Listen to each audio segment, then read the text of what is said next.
ओम गण गणपतये नमः। नमस्कार। आज की कथा गणेश जी की एक ऐसी कथा है जो बहुत ही प्रचलित है।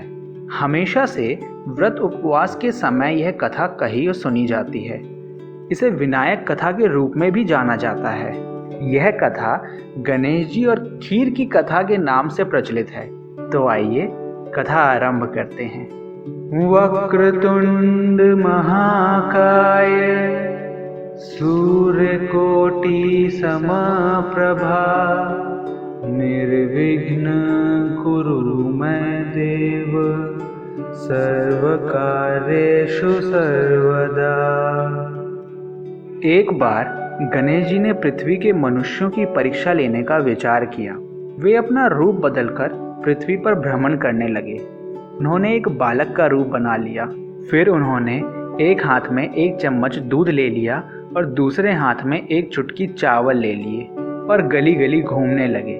साथ ही साथ आवाज लगाते चल रहे थे, कोई मेरे लिए खीर बना दे, कोई मेरे लिए खीर बना दे। कोई उन पर ध्यान नहीं दे रहा था, बल्कि लोग उन पर हंस रहे थे कि एक चुटकी चावल और एक चम्मच दूध से कोई खीर कैसे बना सकता है। वे लगातार एक गांव के बाद दूसरे गांव इसी तरह चक्कर लगाते हुए पुकारते रहे, पर कोई खीर बनाने को तैयार नहीं था। सुबह से शाम हो गई। गणेश जी लगातार घूमते रहे। शाम के वक्त अपनी झोपड़ी के बाहर एक बुढ़िया बैठी हुई थी।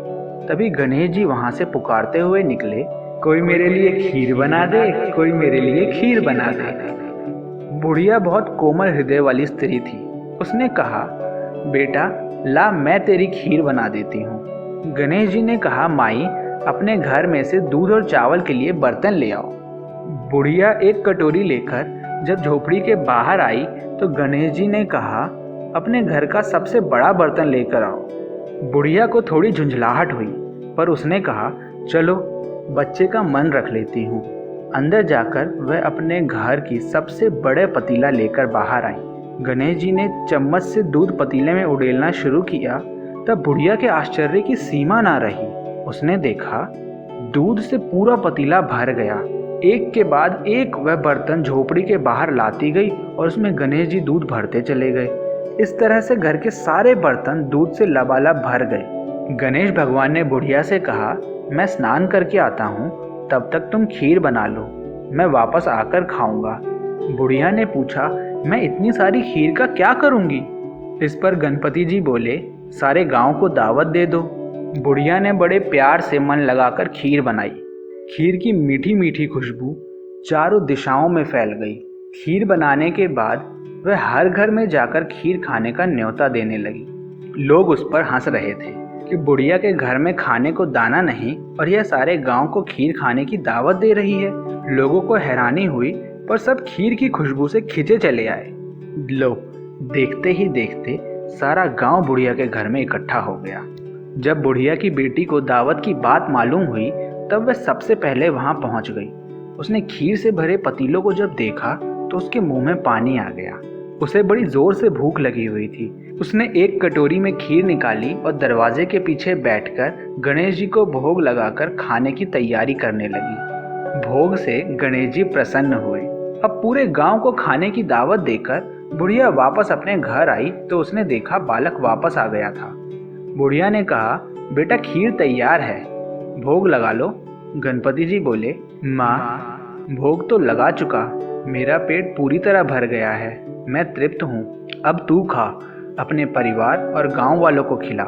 बुढ़िया ने कहा, यह तो बहुत ज्यादा है, सबका पेट भर जाएगा, इसके बाद भी यह बच जाएगी, उस बची खीर का मैं क्या करूँगी? इस पर गणेश जी बोले, उस बची खीर को रात में अपने घर के चारों कोने में रख देना। बुढ़िया ने ऐसा ही किया। जब सारा गांव जी भरकर खा चुका था, तब भी ढेर सारी खीर बच गई। उसने उसके पात्रों को अपने घर के चारों तरफ रख दिया। सुबह उठकर उसने देखा कि पतीले में खीर के स्थान पर हीरे, जेवरात और मोती भर गए हैं। वह बहुत खुश हुई।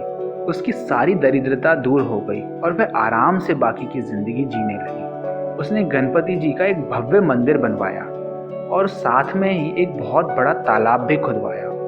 इस तरह उसका नाम दूर दूर तक प्रसिद्ध होने लगा। उस जगह वार्षिक मेले लगने लगे।